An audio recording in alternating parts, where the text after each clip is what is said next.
आत्या, मामा, मावशी आणि काका हे जे नाते असतात ना, ते लांबून आपल्याला खूप जास्त सुंदर असे वाटत असतात. कारण की जेव्हा आपण त्यांच्यासोबत राहत नसतो ना, त्या टायमाला ते आपल्याला एकदम असं सपोर्ट करणार, आपल्या संपूर्ण गोष्टी ऐकून घेणार. म्हणजे एकदम आम्ही एकदम कूल आहोत, आम्ही एकदम भारी आहोत असा दाखवायचा प्रयत्न करतात. पण ॲक्च्युअलमध्ये त्यांचा स्वभाव कसा आहे हा तेव्हा तुम्हाला कळतो, जेव्हा तुम्ही त्यांच्याकडे राहायला जाता. काही शिक्षणातर्फे किंवा काही जॉब मार्फत तुम्ही तिकडे कुठेतरी जाता, त्यांच्यासोबत राहता. मग तुम्हाला समजतं की भाई ह्यांचा ॲक्च्युअल स्वभाव जो आहे तो कसा आहे. ते लोक आपल्या खाण्यापिण्याचा विचार करतात.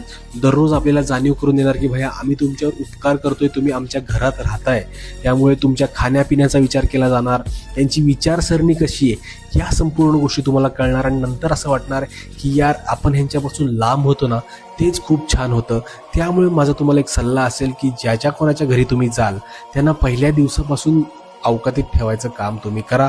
कारण की तुम्ही जर पहिल्या दिवशीपासून त्यांना सूट दिली बोलायची, मोठे आहेत म्हणून, तर ते तुमच्या डोक्यावर चढून तुमची पार काशी लावतील. आणि त्याचा जो मेंटल स्ट्रेस आहे ना, तो तुम्हालाच भरावा लागणार आहे. त्यामुळे थोडंसं जपून राहा ह्यांच्या घरी जात असताना.